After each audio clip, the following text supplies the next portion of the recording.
Oh man, good morning. Oh, I was in the shower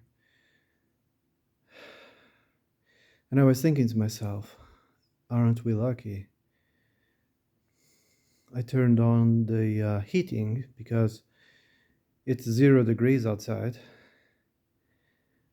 I turned on the water and I shaved and showered and, you know, in comfort, extremely, comfortable doing it.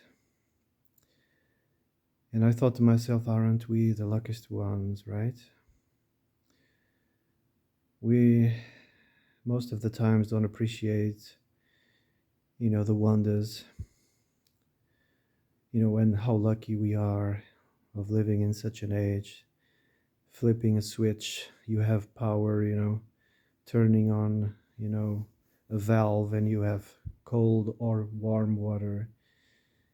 you know aren't we lucky? The other day there was a power cut, a blackout, and I wasn't aware because I woke up and I pulled the ladder and there was no water, and the shock, I was like, huh, shit, because my eyes was really, really needing some water, you know, to clean, to open my eyes. And I was like, and there was no plan B, around nearby, no plan B. So eventually downstairs I have, those big 5 liter, 5 liter, bottles, and I poured some and cleaned my face. But the point was, we don't sometimes realize how lucky we are. As I was in the shower, I was thinking why people don't get along with each other. They will never, ever get along with each other as long as they continue to identify with which is not the self. They will never get along. If you continue to identify with that is not the self, which is not the self, the quote unquote deadly sins, as they call them, manifest, envy, greed, all of those things. Uh, and people will never get along, um, will never get, an understanding. They will never agree upon the truth. They will never agree upon the truth. They will always be in constant conflict. Now, religions deviate, people from even further, deviate people from the truth, and these are the ones who are convinced everybody else is doomed, pretty much, and they are the ones who are right, which is the opposite, in my opinion. These are the types that will end up, has ghosts. These are the ones who end up as excorporated beings, as demons, or any other mythological, supernatural creature that you can think of. They just don't have a body, and they just, wander around like a lost, soul, a wandering, excorporated thing. Um, but that's, not the entirety. It will be like a record. When you print something on a CD or one of those old records you print, that's what's left behind. The ghost, the excorporated thing. Yeah, that's what's left behind. That's what is left behind. So do not try to reason with these things because they are pure chaos, hatred, demonic. Just let them be.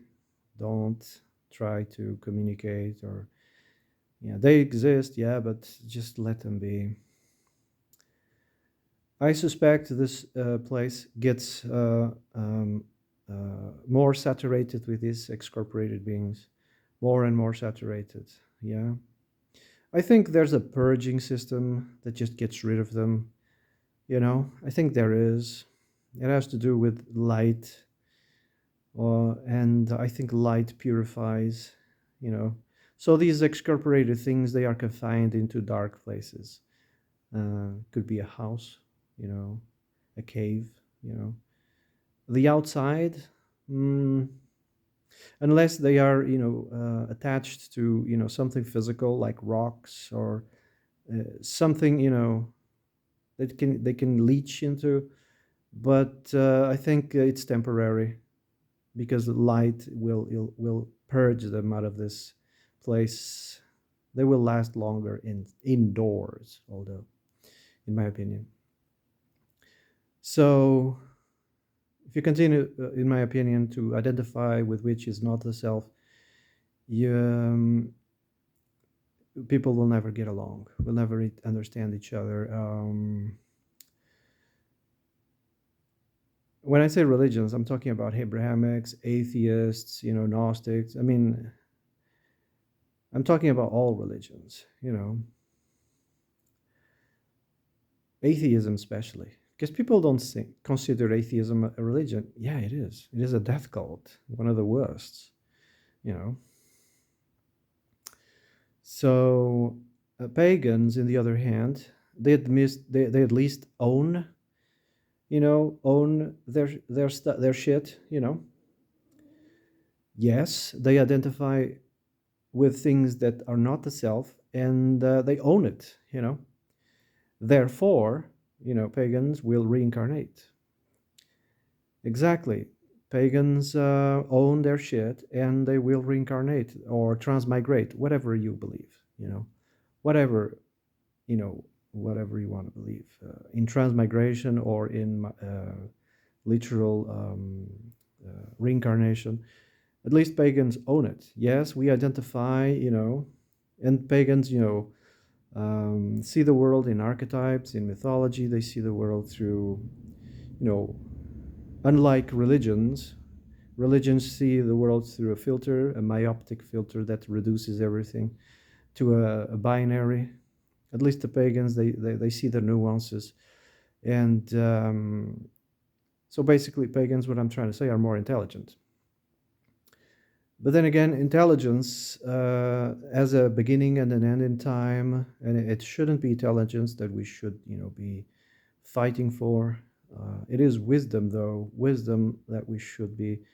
So, one of the purposes of life is growing up, is developing the self, is concentrating and getting closer to the self, to the true meaning, of all of this. You have to better yourself. You have to educate yourself. I realized, for example, pretty people who are very attractive physically, they are not that intelligent or wise because they weren't, um, uh, they weren't pushed to it, because life is easy. They are in easy mode. Rich people, same thing. Rich people, beautiful people, attractive people. Life is in easy mode for them, so they never had it hard, and they can be quite intelligent, some of them, but wisdom, you won't find any wisdom in those people. Um, anyway, uh, what I'm trying to say is that if you try to get closer to better yourself and understand the true self, maybe you will escape the reincarnation or transmigration. Maybe you will, you know. Think it, I mean, this is just my opinion, right? And what I, so far, understood. Think of it as a maze. Yes. At the moment, we are in the outer ring of the maze. We are in the outer ring. As you move through life and you raise your consciousness, quote unquote, as you get more educated, you start, penetrating in the maze, getting closer to the center. But, like in the saying, all roads lead to Rome, right? You can, get closer to Rome, you can get closer to the center, but once you reach, almost the center, it's going to become even more difficult to find it. It's not obvious. Even if you get to Rome, then you'll get lost in all of those, small streets, and unless it becomes even more complicated to reach the center. Once you reach Rome, you'll be, you will find it even, more obstacles to actually reach the center. Yeah, analogously speaking. Okay, so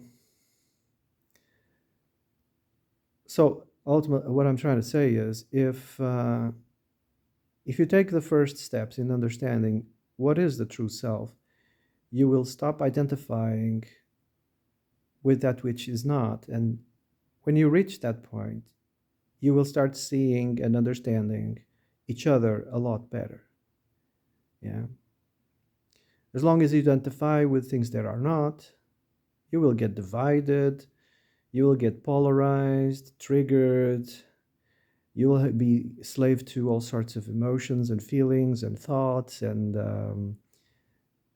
you will never understand each other. Nobody will understand each other. And you are getting farther and farther from the center. But if you want to reach the center, that is a journey that,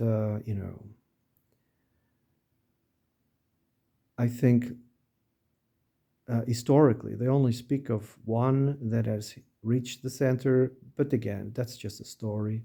You know,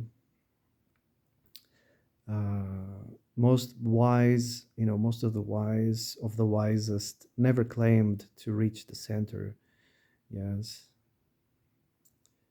because reaching the center it's not an easy task. Mm.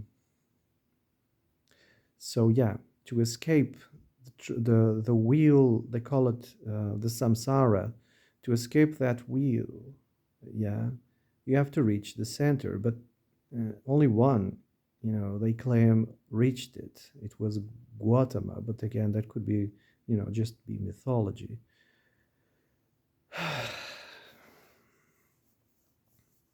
Anyway, uh, yeah. Have a nice day.